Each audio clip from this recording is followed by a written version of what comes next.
Welcome to the Effortless English Show with the world's #1 English teacher, AJ Hoge, where AJ's more than 40 million students worldwide finally learn English once and for all, without the boring textbooks, classrooms, and grammar drills. Here's AJ with a quick piece to help you learn to speak fluent English effortlessly. I am AJ Hoge. Welcome to the Effortless English Show. Join my VIP program. Speak English fluently, speak confidently, train yourself to understand English instantly and to speak effortlessly, meaning you don't think about grammar, you don't think about pronunciation. The words just come out naturally and easily. That's what effortless English means, speaking English effortlessly. You can try my VIP program, only $1 at effortlessenglishclub.com. That's my website. All my courses are at that website, effortlessenglishclub.com. Try Power English. If you're certain you want to start. If you're not certain, if you're not sure, you want to try VIP for just $1. Simple. And you will speak fluently, powerfully, and effortlessly. Welcome. I've had a long break. So welcome back, everyone.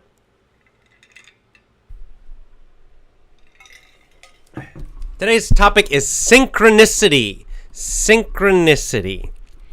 We're talking about a powerful synchronicity in my own life that involves actually one of our members whom I think is going to be joining today. Let's see if he's here already. If I recognize his name on the chat. 1 second. Let's see. Is he here? Is Yusufian here?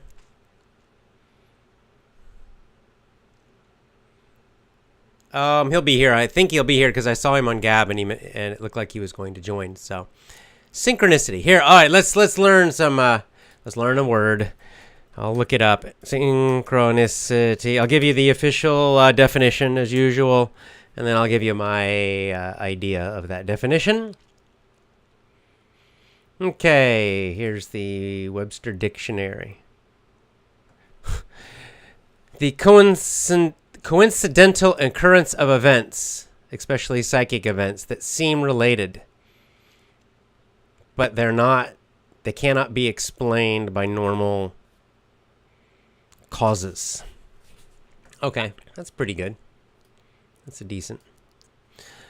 Synchronicity. So what does that mean? Okay, so synchronicity is when two things happen at the same time or about the same time. Two things that seem not connected. They don't seem connected, like one did not cause the other, as that we can see.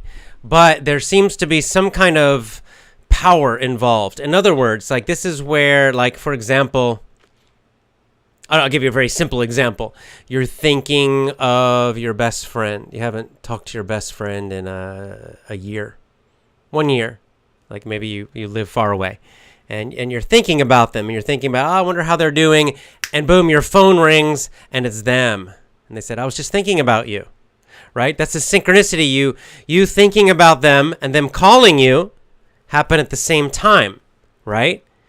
And, some people say, oh, that's just a coincidence, just an accident. But, if you think about the possibility of that happening at the exact same time, it seems more than just an accident, right? It seems like maybe some kind of, we don't know, spiritual or some kind of power is connecting those two events happening, right? You thinking about someone and then they calling you at the same exact time. So that we call that when two things happen like that and we can't explain, but there seems to be a very strong connection, but we can't explain how, we call that a synchronicity. A synchronicity. Synchronous, there's an adjective. Synchronous means happening at the same time. Happening together, happening at the same time. Synchronous. So this is the noun. Synchronicity. If you're a music fan, the band, The Police, with Sting, they also had an album called Synchronicity. All right, so let me tell you about my synchronicity. Let me just see if Yusufian's on here. I'd like him to be here when I talk about this, because he's involved.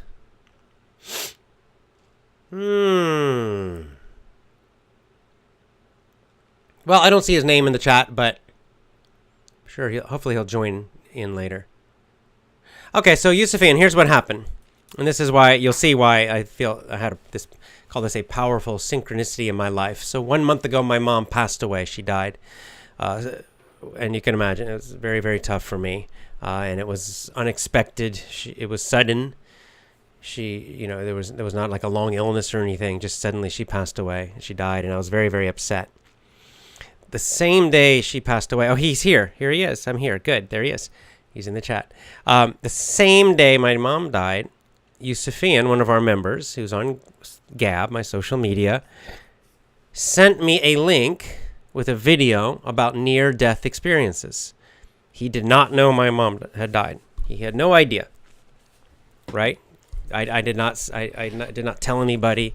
I was very upset. I didn't discuss this with anybody online or publicly, just my family. So very powerful, these two things happening at the same time, because I clicked on that video and I watched it, and what a near-death experience. This is what it is. It's a very powerful interview, this video, with a man who died, right, or nearly died. And he talks about what happened. And let me see, he had a car accident. This guy had a car accident. I've watched a lot of these now, so I get them a little confused sometimes. But this one, the first one I watched that Yusufian had sent me, was about a man who had a car accident, a very bad car accident. And, basically he was dead. You can discuss what does dead mean, but his heart stopped. And for, I don't remember how long, several minutes. And when this happens, sometimes when people have these experiences, their brains basically stop or not really working much. But he described his experience, right? What happened after. And he was still, his experience is very much confirms, this man's experience confirms, meaning it supports what the major religions talk about, that we are not our body, that after when our body dies, or when there's something else, that our awareness, that who we are continues. You can call that soul or spirit. So this man, he had a very what would you call typical experience. A lot of people who have near-death experiences describe very similar events, which is interesting. We'll talk about that in a minute. But, so there was kind of a light. He went through this tunnel with a light at the end. On the other end of the tunnel, he came out, and there's this kind of beautiful area, like a valley, I think he described it as, and a being of light, right? Like which...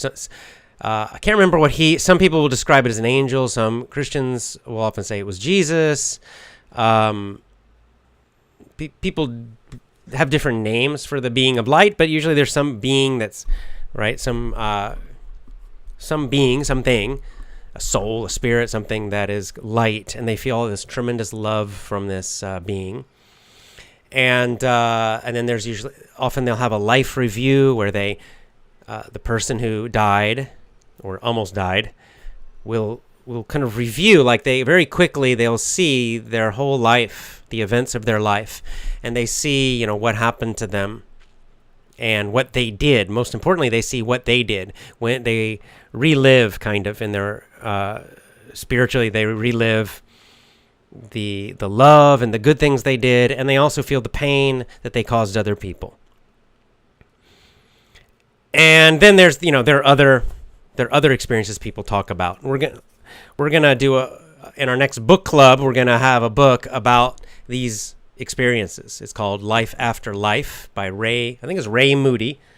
I'll show you the book in a minute. That's going to be our next book club. So I'm not going to talk about it too much right now, because we have a whole book club. We're going to do a lot of chapters, and we'll get to read about a lot of these experiences. A lot of people have had these experiences because, of course, now in the last, 50 or so years, we have medical technology now where people can die or almost die and then come back, right? Because we have all this technology that can bring people back.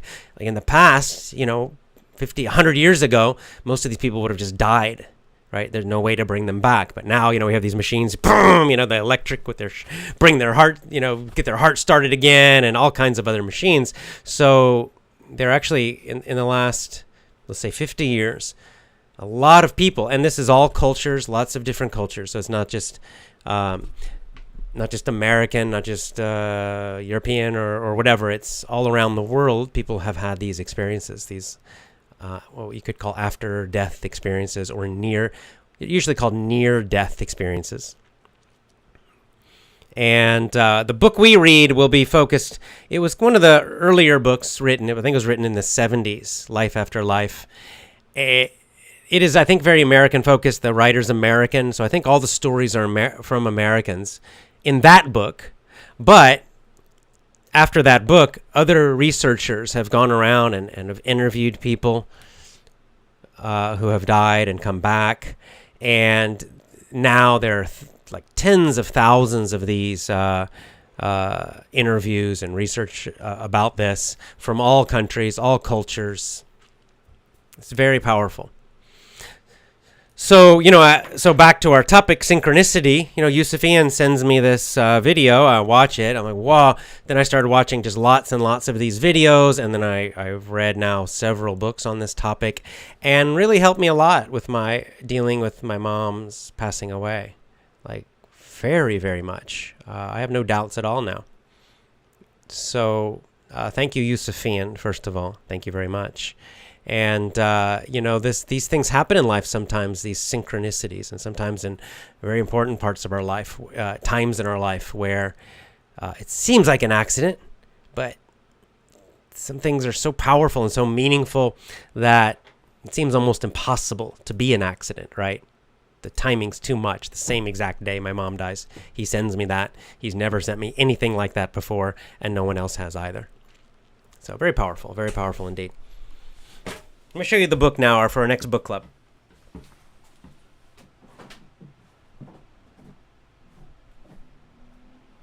Whoops, I don't have it here.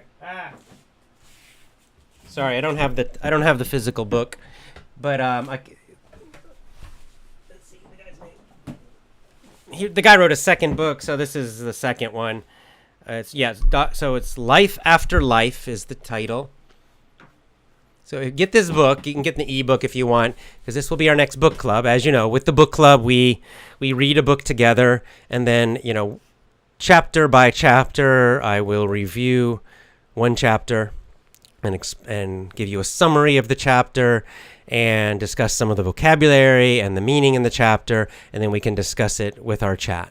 So all these things are quite powerful. These people have enjoyed all our book clubs. We've done a lot of books. So this is our next one. So it's called Life After Life. Life After Life is the name of the book, the title. And the writer is Raymond Moody. M-O-O-D-Y. Raymond Moody, who's a doctor, a medical doctor, MD, medical doctor. Raymond Moody, Life After Life. Get that book. Get the audio. Get the ebook if you want. It's easier. All right, guys.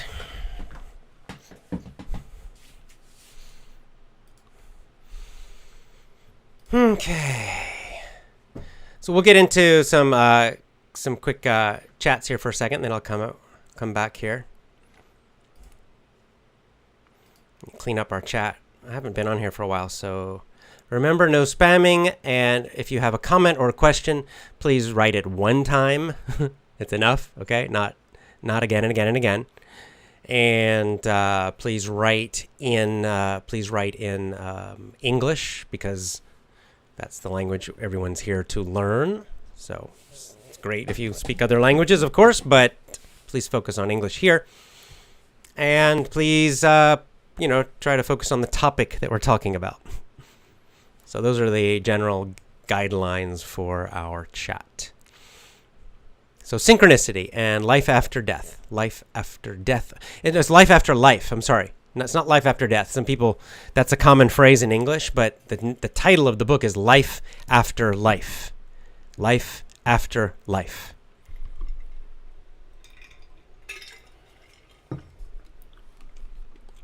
Yusufian says, I'm happy you want to read this book. It's an excellent book. I've read it already. And he wrote 3 books. I've read all of them. I've probably read about 7 books on this topic in the last month. And I've watched, I don't know, maybe 100 videos of these interviews. So I'm very familiar with this topic right now. So it'll be good. We can have a really good discussion about it because this is a topic I've been focused on quite a lot this month. All right, let's just get into some topics and have a little discussion. It's been a long time since I'm sorry I've been gone. This happens sometimes. You'll notice if you go on my YouTube channel or you look on my podcast that every few years I'll disappear for a while. I will just kind of stop doing shows for, I don't know, months. Sometimes I'll go like a year and a half where I do almost nothing. So why is that? It's because I lose my inspiration. I sometimes I'll feel like I'm stuck. I'm just doing the same thing again and again and again and again and again. And I don't want to do that. So I need to take a break so that I can learn more things and think about everything. And then I come back and I have new topics and new ideas and new energy to share with you on the show.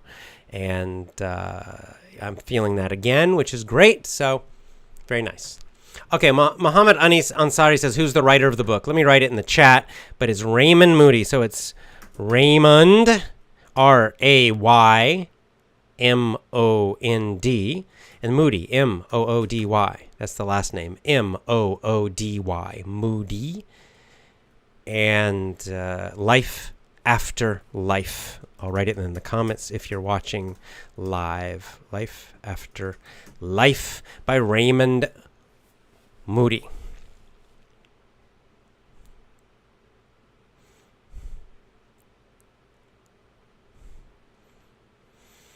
Another book by Dr. Moody. Oh, Fernando Marin says another book by Dr. Moody is Dying to Be Me by... similar to this book by Anita Moorjani. I'll check it out. Yep, there are many people. This is what's cool, and we'll talk about it when we do the book club. But the experiences of so many people have had very similar experiences. So sometimes, the details are a little different, but a lot of the general experiences of people who die for a while, their brain or their heart or something, or coma, they're very, very similar. The same types of things, the light, the tunnel, the light, the valley, meeting a being, a spiritual being, a light, and whatever you want to call it, angel or something else. And then several other things, which we'll talk about. These are repeated again and again and again, thousands of times. These same types of experiences. Now, sometimes, like I said, they have the being of light. They have a different name for the being of light, or a different idea. Oh, they also meet people like family or something that have died before them. So we'll talk about it, but very, very similar. Again, some details are different, but the general ideas tend to be repeated again and again and again. And after you read hundreds of these, it's quite powerful. So it's a very interesting book. I think it'll be very, very. It's very positive. I think it'll be a great positive book. I said before that I want to do a positive book for our next book club, and this is a very, very, very positive book. Maybe the most positive possible topic. So I think this will be a really good one. Life After Life. Okay, let me see if I can catch up on some comments, guys. I know you guys tons of comments coming in. Nasser said, losing someone close to your heart is the most difficult experience you could ever have. It's very, very hard. It's very, very tough. It is indeed.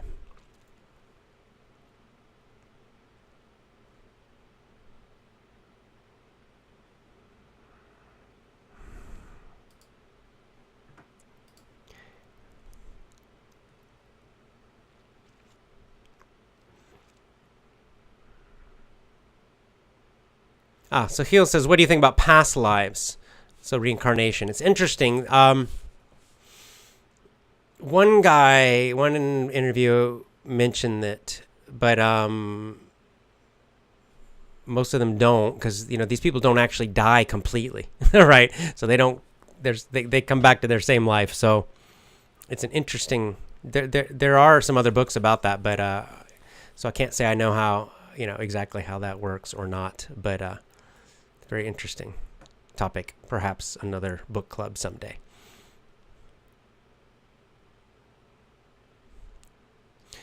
Vladislav, good to see you again after a long break here. My grandfather started to pray when his mom died in 1995 at age 82. So she was 82. He himself was 56. Yeah, when when someone very close to you dies, a parent or someone else, it's a reminder. It does hit you very hard, usually, and of course, then you have to. I think of most people, then it makes you think about life and death. Does something come after? What is the meaning of life? Where do we come from? Where does everything come from? Yeah, very much so. It definitely for me. I already have. I would say I've always had a strong interest in that kind of. And what do you call it, spirituality or religion or these topics, but with my mom dying, it certainly made it much more immediate and powerful, and which in a way I kind of see as a gift from my mom in a way, because it kind of pushed me to really get serious about it.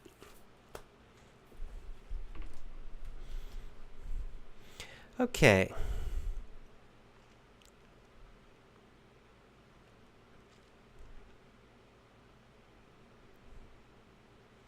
Gail says, I'm leaving Maryland. I've never been to Maryland.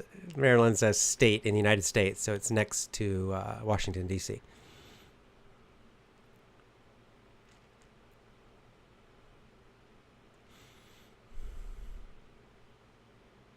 Yeah, Vladislav says it's tough to live after your mom's death, realize you won't see her again. This is the hardest thing, because, like something happens with my children, like they do something cute, and my first thought is, oh, I'll tell my mom, right? And I can't. So it's hard. Yes, it's very hard. Very tough indeed.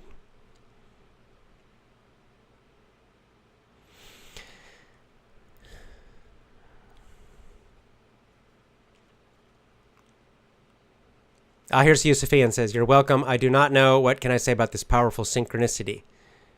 Well, sometimes, God works through us, even in small ways. So that would be my explanation. But thank you. Thank you, Yusufi. And it really made a big difference. Helped a lot. And you didn't even know. You didn't even know. Very nice.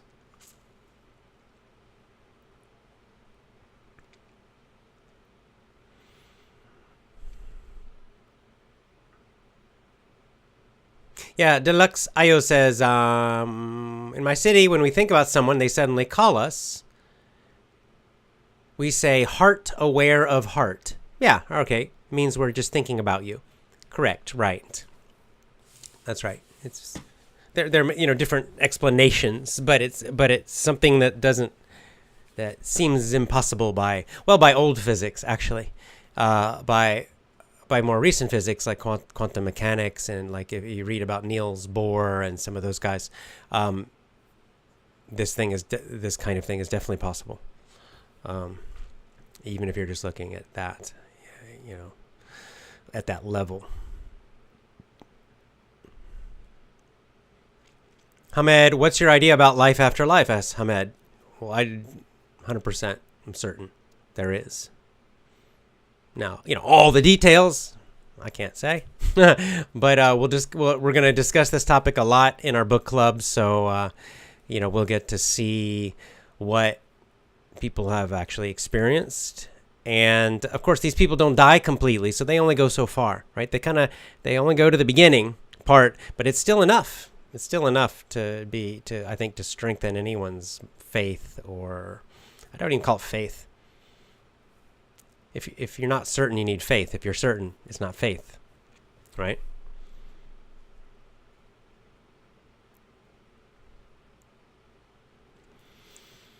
Oh, when are you, Tata? Good, hey Tata, good to see you. When are you starting the book club? I'm looking up at my calendar. Let's see. Okay, now let's do it next week. I don't know an exact day yet. Let's see if we can get back into a little bit more. Get back to doing shows again. So let's do it next week. Follow me on Gab. That's my social media. And yeah, and we can, and I'll try to choose a day, give you guys a warning about when I'll do it. But my nights are free. I'm doing jiu-jitsu still, but I've switched back. I was doing jiu-jitsu at night until recently, until this happened with my mom. But now I've decided to switch back to training in the day, which means this is my nighttime right now. I'm in Japan. So I can get back to doing the shows at this time again in the evenings. This is in Asia. This is evening or night, and it seems like it's a decent time for other parts of the world too. So we'll do it next. We'll keep this general time, not exactly this time. It depends when my babies go to bed, but about around this time, and we'll start next week.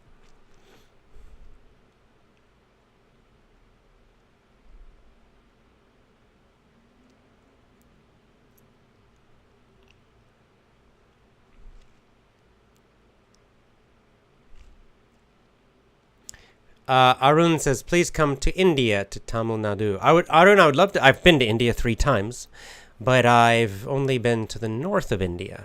All 3 times I visited different places in northern India. I've never been to Tamil Nadu or anywhere in the south, and I would very much like to travel in southern India next time. Because I've heard, first of all, I've heard it's great, and I've also heard it's very interesting, and that the southern Indian culture and the food certainly is different than northern India. So that would be quite fascinating to me. So someday I'll do it. When travel gets back to normal and maybe my babies are a little older. There's Ramesh Meena Sevak. She says, I had full confidence that you will come back because you also like to be with us.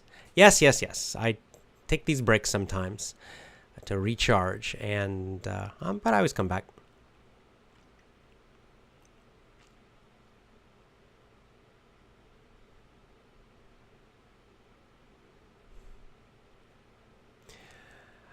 Human says, I'm Muslim and is one of the main columns of our religion that we surely are going to become alive after dying.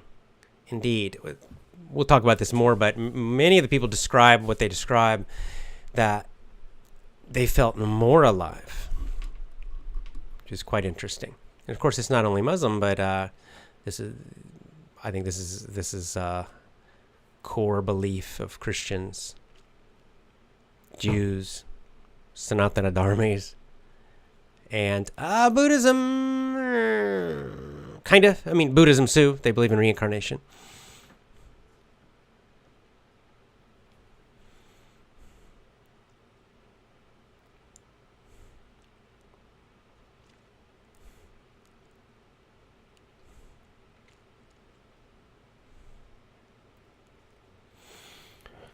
Interesting. T. Miller says, I'm sorry for your loss, and I'm sorry about this question about your mom. Was it due to a reaction from the vaccine? Yeah, possibly. We'll never know for sure, but highly likely. Not going to get into it now, but I'm never taking that vaccine. Mohammed says, do you believe in Deepak Chopra? He's written a lot of books, especially Meta-Human. I know who he is, Deepak Chopra. I think I read one of his books long ago that was just about health. So I don't really know what he teaches on other topics, honestly. So I have no idea. I know, Oprah, he became quite big and famous. Oprah promoted him in America. Oprah Winfrey, the big talk show host in the past. So I know his name. like I said, in the past, quite a while ago, I'm talking like, I don't know, 15 or more years ago, he was mostly just focused on health topics.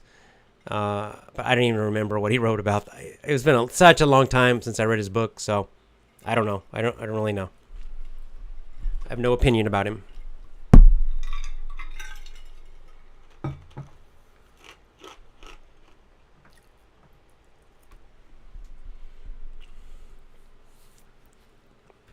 Well, this is interesting. Whoa, I just lost that cool comment. Come back. Sorry, my comments just jumped around on my software here. Where did that go? It was really cool. It was very interesting. Where is it? Crakey.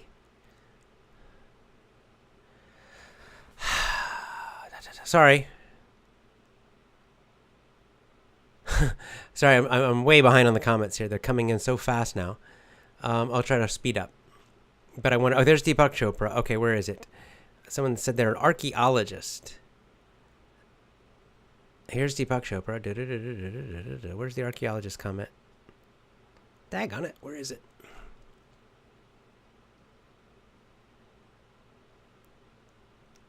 Oh, here it is. From Maxim Ostapenko. I'm sorry about your mom. About the topic, I am an archaeologist,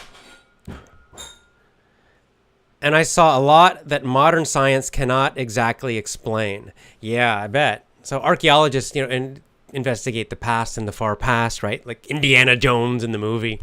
Of course, they don't really run around like him, but oh yeah, that would be a fascinating topic too. Very fascinating. Interesting. Thanks, Maxim.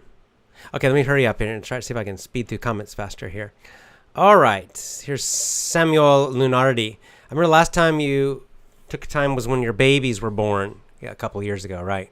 I got really happy for you at that time. Now is a different reason. Life is surprising, sometimes good, sometimes bad. Indeed.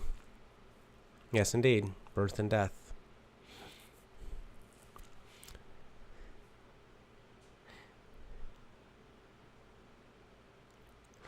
Olga says, today is my 94th day of the 365 challenge. Everything is fine. Thank you, AJ. Awesome. Yeah. So as you might guess, I did not do any jiu-jitsu for about a month because of I'm doing our challenge is to do something every single day, practice every day. For you, most of you, that's English, and I decided to do jiu-jitsu every day. But yeah, since this happened with my mom, I've just I stopped for a while, but I'm back again. And in fact, this week I'm finishing my blue belt test. Blue belt is the first belt after white belt. White belt's beginner. I've been a white belt for a couple of years now. And hopefully I'll pass the blue belt test. Well, I'll finish the blue belt test. They're doing it by video. I don't know when they'll decide if I passed, but I should finish the test tomorrow. So hopefully I'll be a blue belt in jiu-jitsu very soon. And I'll get back to practicing every day.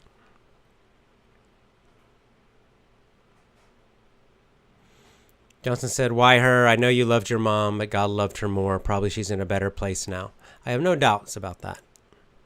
None at all. So that makes it, I don't feel sad for my mom, but it's more, of course, it's the people who survive that we miss them. We miss the people who move on, and that's the hard part. So yeah, I miss my mom a lot, and my sister misses her a lot. So my sister and I now, we talk every day.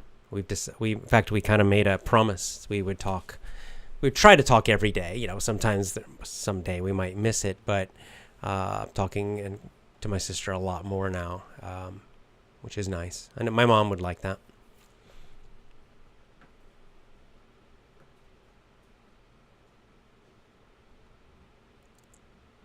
Yeah, Human says there's a program in Iran, like the topic of this book, showing people who were in a coma and became alive and what happened and then came back to life. Yeah, exactly. Some of these near-death experiences, people are in comas. There's a very powerful one by a guy who is still a neurologist, so a doctor of the brain. And he didn't believe in any of this.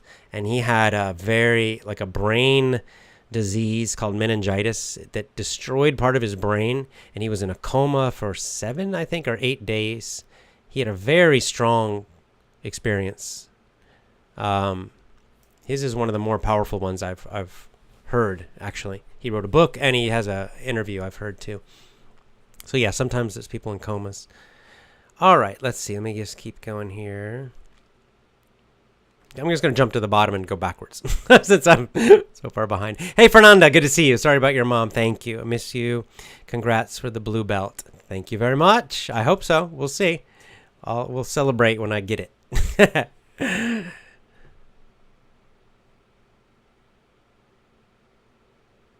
Yeah, Deluxe Ayu says, this is a nice description. Synchronicities are incidents, meaning happenings, something that happens, of spiritual significance. They ask us to forget or dampen, meaning kind of forget our self-obsession and consider the possibility of the divine. Wow, that's well written. Yeah. The divine means God or, well, basically God.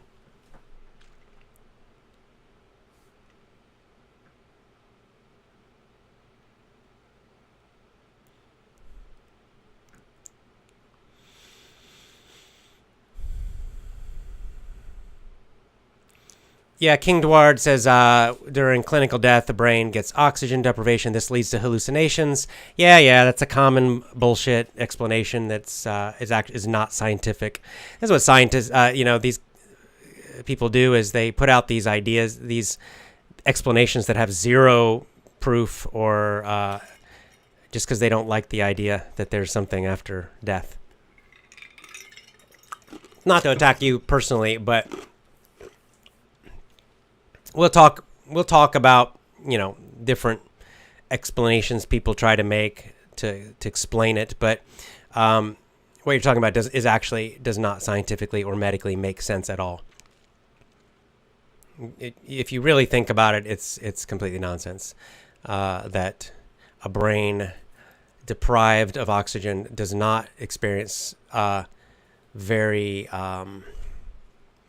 organized, clear experiences. These are not hallucinations. Hallucinations are, if you've ever had hallucinations, if you've ever done a drug that causes you to have hallucinations, which I have, I could tell you it's very, very, very different than what these people describe. Hallucinations have a much more random kind of quality, constantly shifting and changing.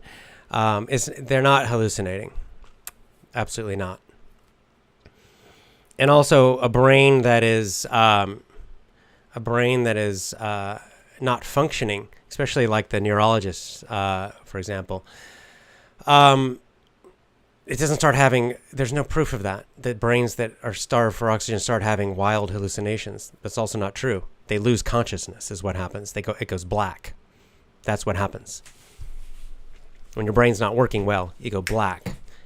So anyway, we'll talk about this. I'm not going to address all these kind of objections, but let's just say that these objections are none of these objections are powerful at all. They're clearly nonsense when you think about them more deeply. So hold off on that, and we'll wait. We're going to do a whole book about this, okay? Russ PV, Jiu-Jitsu, triangle choke. You can become a fighter. I like the triangle choke. It's one of my favorites, actually.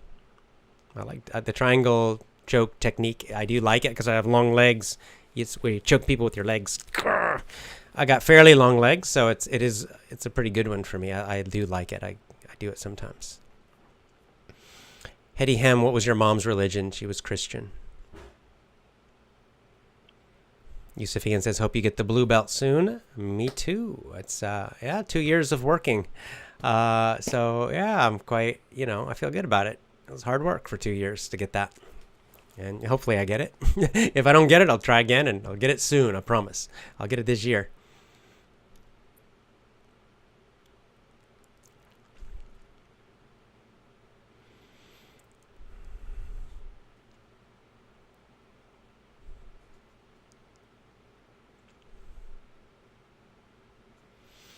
Okay.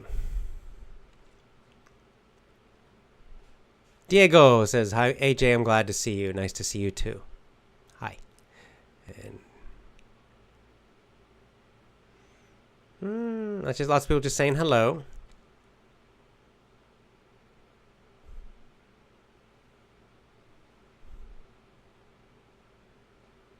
Renee Wiley says, we came from spirit and we return to spirit. Indeed, indeed.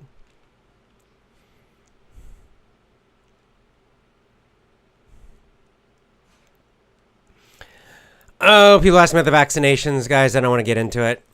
It's, let me just say this. I will never take it. Never. Otherwise, I'm not in the mood to discuss it. Yeah. Shuvo says, are you a follower of the New Age movement? Asks Shuvo Ma. No, I am not.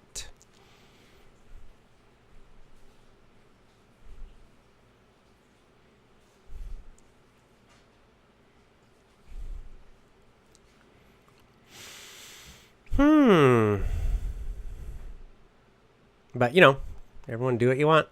Do your own research. Do your own research about it, and make your own decision. That's all I'm going to say about that. How old am I? I'm 53. Okay. I'm just looking. The comments are coming fast. Oh, hey, Jefferson. Good to see you. Jefferson Diego says, I'm from Brazil. Nice. Well, I do Brazilian Jiu-Jitsu.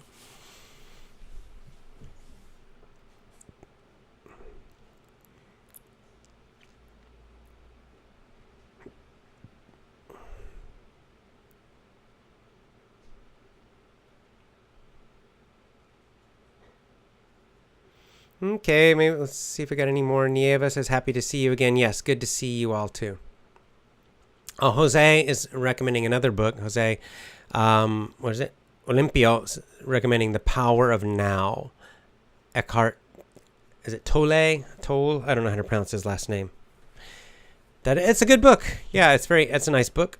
And I read it, I don't know, a couple of years ago, I think. But it is a nice book. Maybe, yeah, I can put that on our list of possible future book clubs. The Power of Now, which is very much about, as you might guess from the topic, it's very much about being, focused on the present moment, right? Because too often we're constantly worrying about the future or feeling bad or just thinking about the past, thinking about the future, and we're not really focused on where we are now.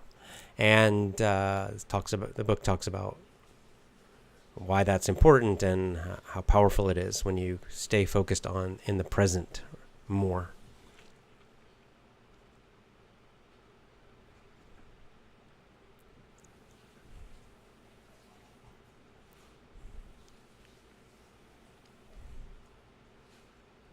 Cool.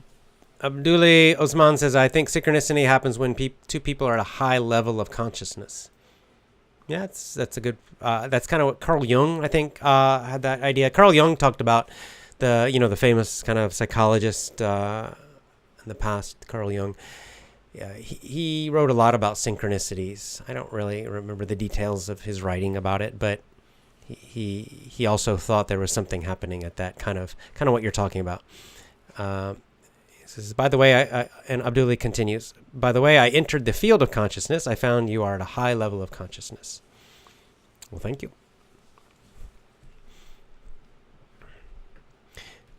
Some people from India saying hello. Isan and Amar, nice to see you.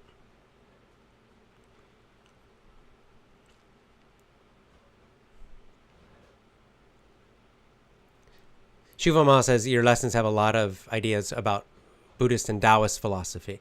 Indeed, especially Taoist, because I think that the Taoist philosophy is very practical. Honestly, very, very practical, especially with things like learning and not forcing things, and it's really where the whole idea of effortless English comes from, is that Taoist idea. So I don't know if you can, Taoist philosophy. Buddhism and Taoism both really are, Buddhism depends, it's hard to say. Buddhism, there are lots of different kinds of Buddhism, and they can be quite different, in fact. But Taoism is, kind of a philosophy. It's a good way to put it.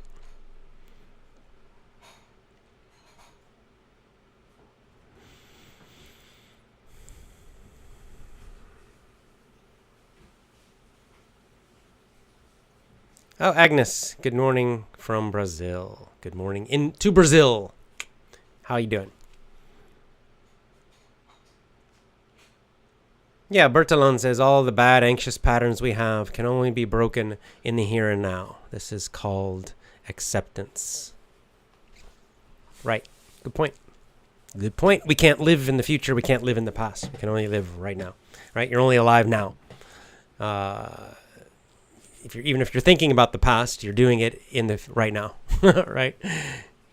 Good point.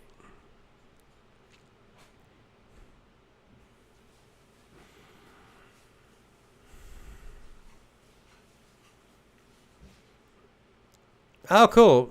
For this part of our back to our challenge, Bilal Furcha says, I'm learning 10 Spanish phrases every day for 365 days.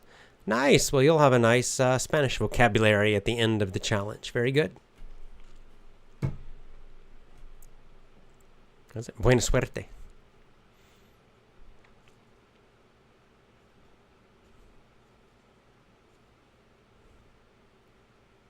This is nice. Namaxi says, if you come to Turkey, I would like to be your guide. Namaxi says, sorry. Namaxi.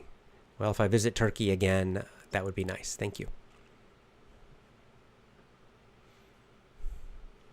Let's see, how much time have we been doing here? 40 minutes. I'll go a couple more minutes, a few more minutes, and then we'll go. And then next week we'll start. So I'm giving you guys time. Today's kind of the introduction for the book club.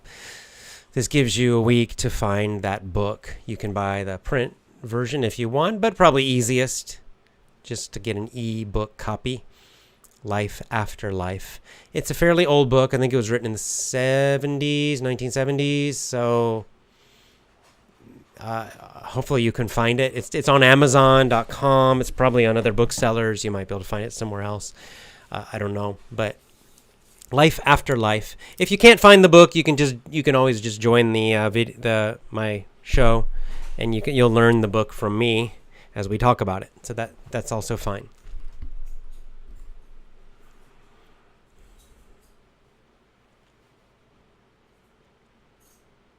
Karahan is with an interesting question.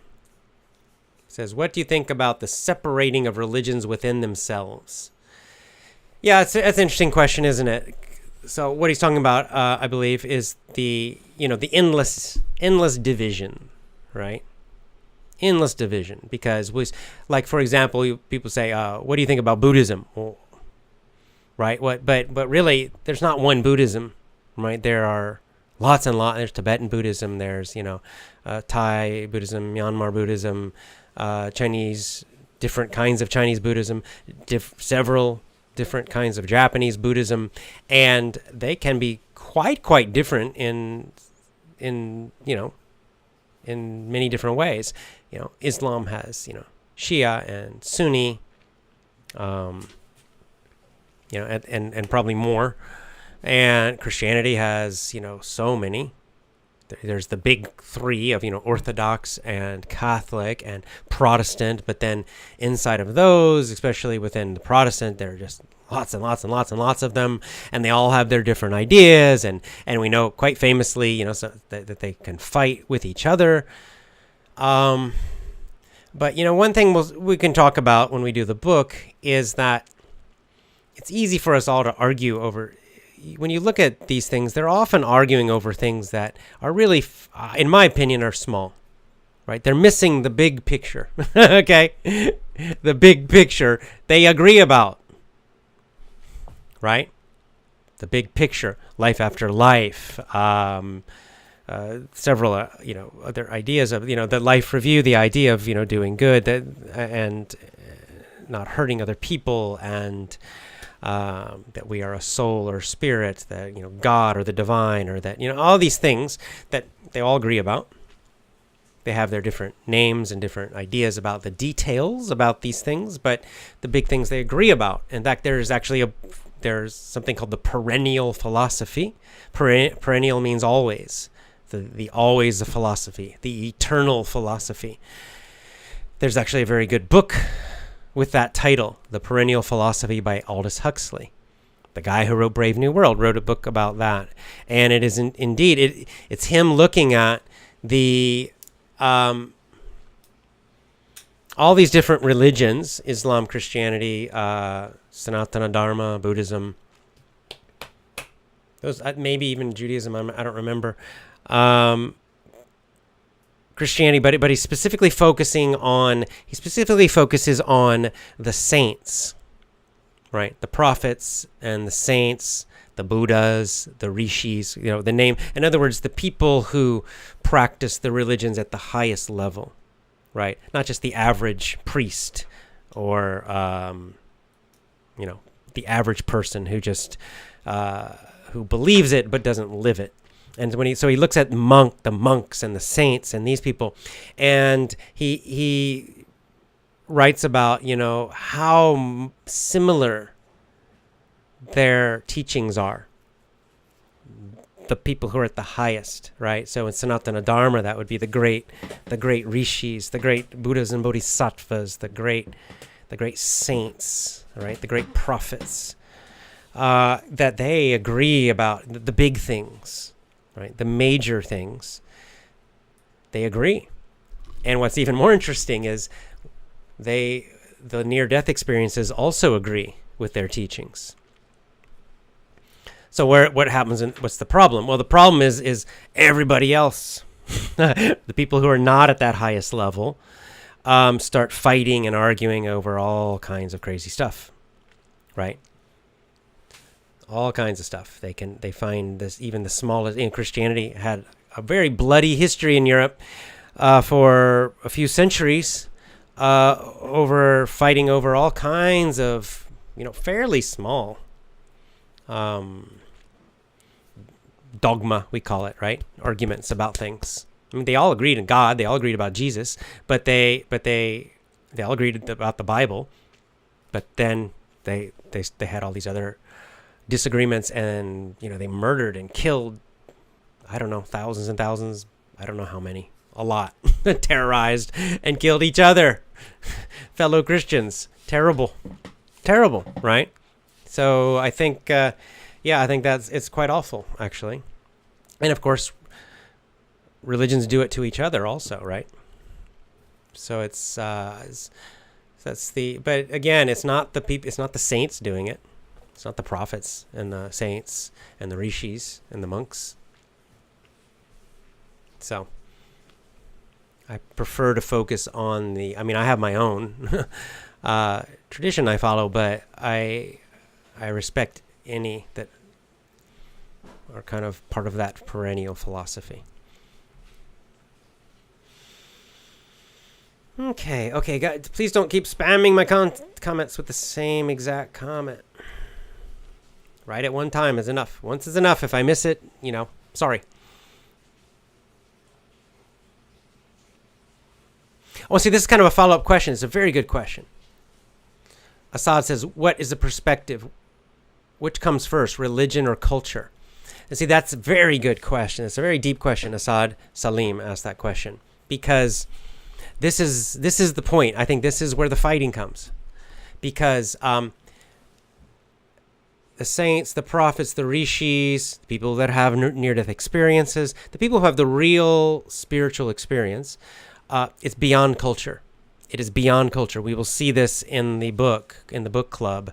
We'll talk about this, the near-death experiences. People from all different cultures, even atheists have had these sorts of experiences. So it's quite powerful. And it doesn't matter if someone's from India or Iran or America, right? But then some of the more, but then of course in different religions there's also culture, right? Then the culture gets kind of put on top of that, right? So certain Japanese Buddhism is different than Thai Buddhism. Of course, there are different philosophies. It gets complicated when the culture can complicate it, but when you look at the kind of the core, the center, it's actually beyond culture. It's quite interesting. This is a very deep topic, guys. It's very philosophical. We'll see. We can talk about it, I guess, during our book club, because I'm sure we're going to we're gonna focus on this. We're gonna, we'll be talking. These are big questions, that people have been thinking about and exploring for thousands and thousands of years at least. So, but I think, isn't that the point of life? To think about the big questions. I mean, to live a life and never think about these things seems quite a waste. Because otherwise, what is it? Just making money and eating? I don't know. So yeah, I think these big questions are, very, very important.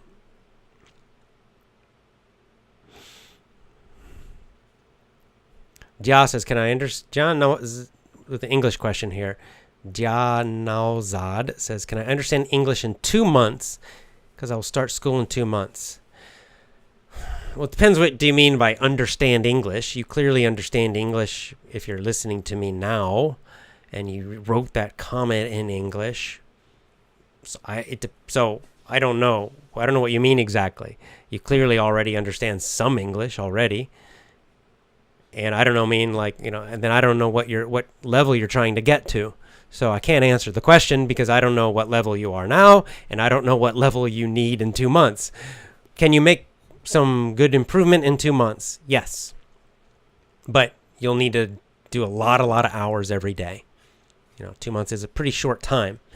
So, I would just say focus on what you need for school. Is it listening? Is it speaking? Is it reading and writing? I don't know, but whatever you think you need for school, just do that a lot, 8 hours a day for 2 months, and you'll improve as much as you will. Hopefully you will improve. I don't know how much. I don't know if it'll be enough for you, but if you do nothing, you won't improve, so you might as well do it.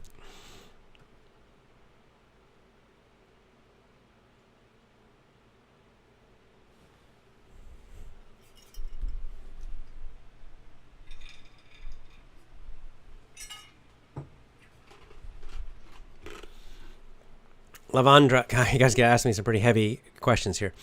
Lavandra, why do a lot of Christian people lose their religion? Quite interesting question. This is a synchronicity because I just had a talk with my close friend Kristen today about this topic. I can only talk about America, right? Because some Christian countries Christianity is still very strong. I think in a lot of the Eastern Orthodox, that's my feeling at least. I don't know for sure. But the problem in America is that what I would say is traditional Christianity has been destroyed from the inside in America. Not totally, each church is different, but a lot of the churches have been. And I think people are disgusted by that. And sadly, the sad thing about that is that, so I have a relative like this. I'm not going to say who exactly, but there's someone in my family that, doesn't want to talk, has a very negative idea about spirituality or religion or anything. And the reason is, because this person has had some very bad experiences with Christians who are not very good people. For me, that's sad. It's because, there are a lot of, I don't know, you can call them fake Christians or bad Christians, whatever you want to call them. But there's no reason to, just because they're bad, it doesn't mean, truth is truth, right? Truth is truth, and it doesn't matter. It doesn't matter at all what the, just because some people are bad, just like, so I just think that's crazy. And I feel sorry for this person because, they're ignoring these questions, and they don't even have to become Christian if they don't want to, right? I mean, they could, if they really have this bad experiences with Christianity, then, there's still Sanatana Dharma, there's still Islam, there's still even, Buddhism. So But anyway, it's sad. I think just a lot of people that it's been corrupted so much in America.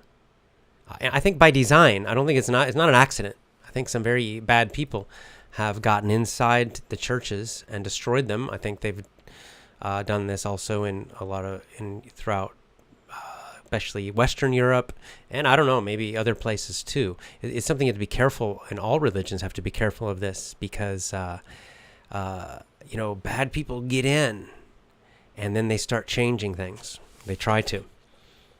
So that's why. And like I said, the sad thing is that people don't just, the books are there. Right, all this information is there. You can find it yourself. So it doesn't matter if the local church is bad, right? If there's a bad leader. Well, just if you're a Christian or you want to be, read the Bible. Anyone can read the Bible. If you want to be a Muslim, anyone can read the Quran. Anyone can read the Bhagavad Gita. Right? Anyone can read the sutras. So do it yourself. Do it yourself. And then when you do that, then maybe you will meet other people and maybe you will find the right place for you. So like Renee Wiley says, yes, AJ, TV preachers are false prophets. There are a lot of false prophets out there in all religions. So we all have to be careful about that because, they're looking for money or they're actually trying to destroy people's religious faith. Those are the really evil ones. So you do have to be careful. But, these are human beings, and so you got to don't put your trust in human beings that you don't know. Wow, Jefferson says, I'm studying English every day for 455 days. And I'm very happy with my progress. You've already done the 365 challenge, and you're going on for year number 2. Amazing, Jefferson. That's really awesome. I know you've made great progress, so that's fantastic. So there you go, guys. See? 455. He's already done 1 year, and he's into his 2nd year. Awesome. All right, I got to get back. You're inspiring me, Jefferson. I need to get back to jiu-jitsu and see if I can make some progress.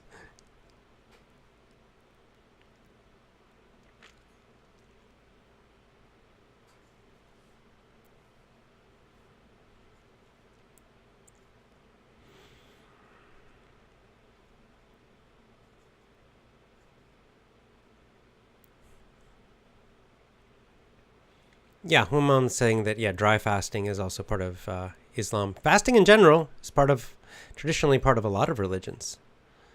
I've talked about fasting before. We'll do it. We'll do another show about fasting someday, but it's when I start doing it again. I need to get back to fasting for some practical reasons too. I just want to lose some weight. Mostly for jiu-jitsu, I want to get my weight down. It's just it's easier to fight when I'm lighter.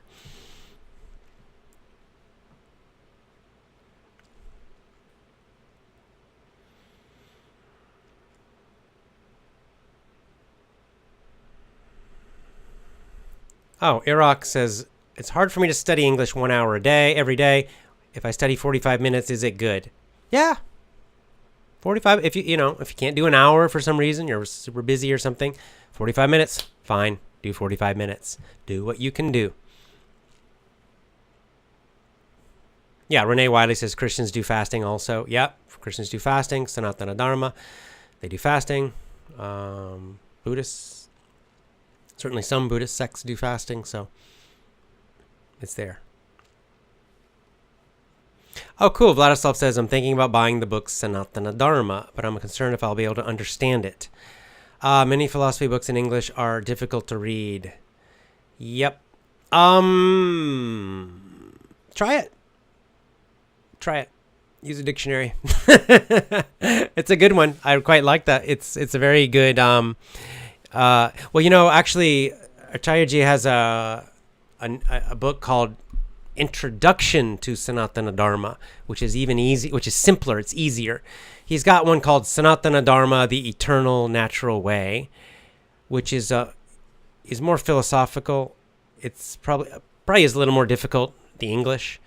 But then his newest book is called Introduction to Sanatana Dharma. And so it's, you can guess from the title, it's an introduction, so it's kind of the basics. And I think it is easier. I think it's a simpler book. And written, so his kind of religious name is Dharma Pravartika. You just go to Dharma Nation, that's his YouTube. Dharma Nation, and there should be links to his books. So I think that would be a good one to start with. Vladislav I quite like that one. I just been reading his newest one, Introduction. I'm familiar with all of it, but I like it because it is easy from English and simple. Dung says, do you still practice Vipassana meditation? Not really. I don't. I'm a bad meditator, guys. Yeah. What I do now is a mantra meditation, and that works for me very well. I do that silently in my mind all day long, and sometimes out loud when I'm walking, just wherever I am, whatever I'm doing. So it's not like you're sitting in a chair and in a position and doing it. I'm just doing it all throughout day, and I do it a huge amount. And so for me, that really works quite well. It's Indian. Some of you may know. It's kind of something called Bhakti Yoga. Bhakti just means love and devotion. So love and devotion to God, right? Is the idea. So that's what works for me. I don't have the monk-like discipline to meditate like Vipassana. It was a great experience. My Vipassana retreat, but they recommend that you meditate 2 hours every day, like sitting Vipassana meditation 2 hours a day, which for sure would be super beneficial, would be super great for your mind and lots of your health, lots of things. But man, I don't know, my mind's too busy, and at home I just found it a struggle. Just could not get myself to do that. So mantra meditation works much better for me. But, that's me. So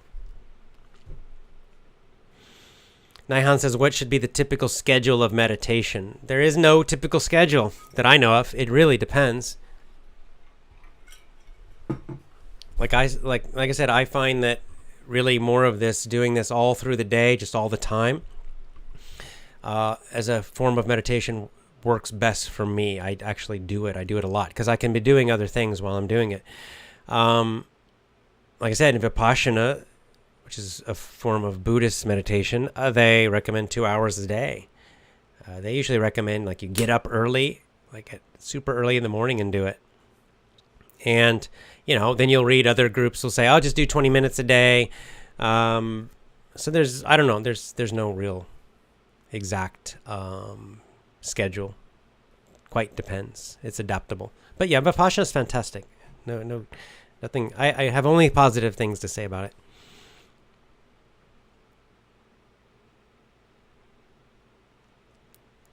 Ronnie says, is it hard? Different topic. Is it hard for you to understand the British accent? No, not at all.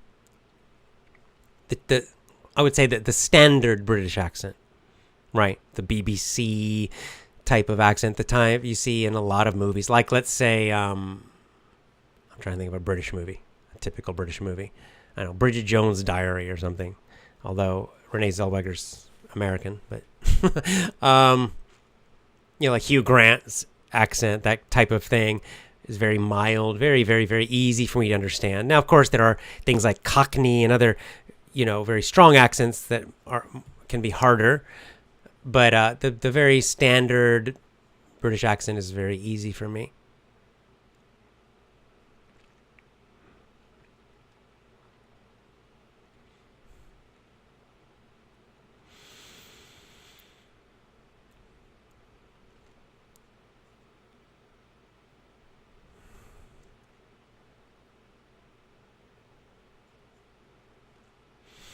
Okay, that's interesting. David says, do you believe that most philosophical books lead to atheism?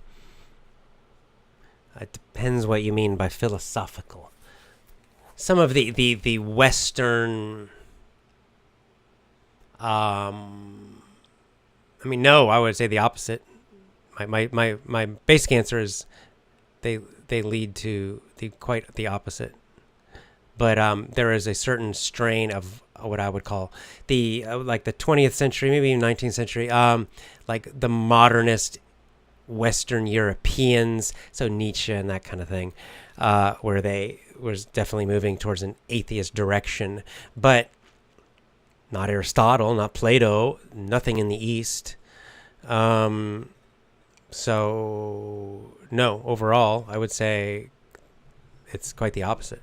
And if you include within that then religious, philosophy, spiritual philosophy, well then of course, definitely not. So I would say no. Like Nietzsche is, he's interesting. He's got some points that he makes that are about, organized Christianity. He mostly really didn't like Christianity. And so, yeah, he was criticizing things. And there was certainly, like I said, the churches have been corrupt for a long time.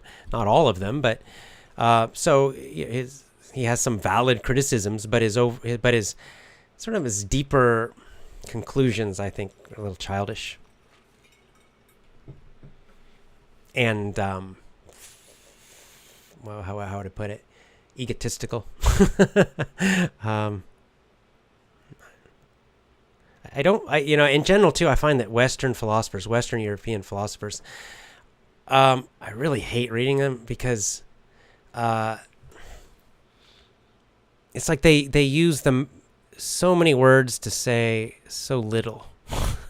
Like, they just try. It reminds me of professors in universities where when you finally dig through and you figure out what they're trying to say, it's not actually a very deep or complicated idea, but the vocabulary and the sentence structure, and they would just go on and on and on and on and try to make it sound as intellectual and difficult as possible.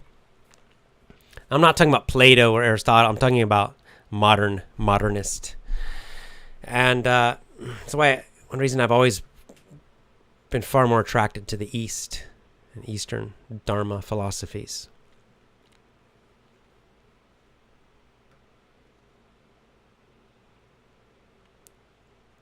Okay, this is a nice question. Mohammed says, how should I find my talents? Because I functioned very badly in schools with bad grades. That's fine. There's a sign that says nobody has your fingerprint, even your identical counterpart. How should I? Okay. How do you find your unique talents? By doing things. And what do I mean by that? I mean by you just got to jump in and start trying lots of different things. Like, I didn't know I would be good at teaching and public speaking. I had no idea, in podcasting. I had no idea I would be good at that when I was young. Like, really, in fact, if at that time, it would have been strange because I was shy, kind of shy, and didn't like speaking in front of people, and had never taught anybody never done any teaching. So, like I tried other things first, and really teaching was almost an accident because I just got a job teaching English to make money for traveling and live in another country. And then I found out, well, I kind of like this. This is kind of fun. I'm not bad at it. Right? And then I started doing it more and got better and better and better. So you often be surprised, right? It's hard to just think in your mind and know. You have to get more experience doing lots of different things. Who knows? Maybe you try photography and you figure out, I love this. I really love it. I'm pretty good at it and I can get better. Or maybe, I don't know, maybe you become a UFC fighter, mixed martial arts fighter. I don't know, man. Just try. You got to try lots and lots and lots of different things and jump in there and do them. And this is how you start to find what you really like and what you seem to have a natural ability or you're able to learn well. And like I said, you can be quite surprised sometimes. Like the public speaking surprised me. I had no idea I would be good at it. I had no idea I would like it. But I actually quite enjoy it. Gerson, do you think we had a better world 30, 40 years ago? Yeah. Simpler. I don't know. Some things are maybe better. Overall, probably yes.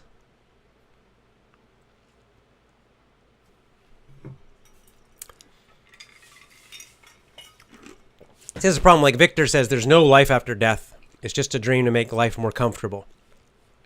Well, it's a nice assertion you have, but you have no evidence for this, of course. People who say these things, I'm not sure why they say these things, because atheism is the most retarded and stupid philosophy.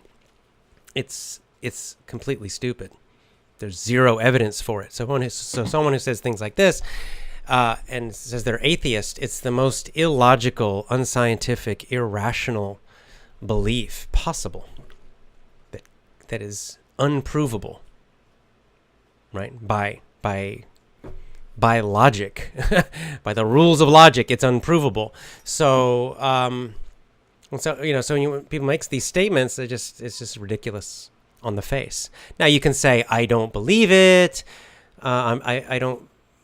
The evidence about the near-death experiences or the evidence, I don't. Doesn't convince me. I'm not sure. Yeah, that's very logical to say that, and fine. That's fine, right? But just to be 100% like, I'm certain there's no life after death and there's no God and I'm an atheist is just, it's a childish and ridiculous statement. Because it's complete. People who say these things think they're being logical and rational and scientific, and they're actually completely the opposite. It's totally illogical and unscientific to say that. But, whatever. Believe it if you like. Except your soul's your own. Believe what you want. How much do I need to be a good speaker if I study your mini stories? Well, I usually just say do it for 6 months and you should see a big improvement. So do your best. Do your best. Guys, it's been okay, we're at an hour and 20 minutes. I need to get going here. So I've tried to do a little bit longer today. All right, I'll do one more. Last one. Let's see if I can find one here.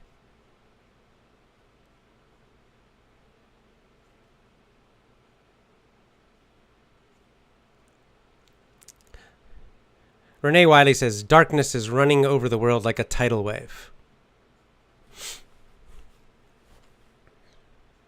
Yes. Lies and darkness and all of this.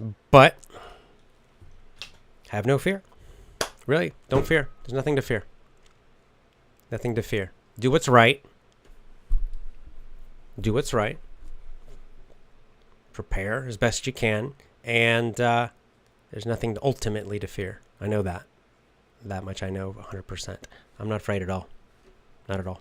Zero. Not even angry anymore. I was quite angry about all this.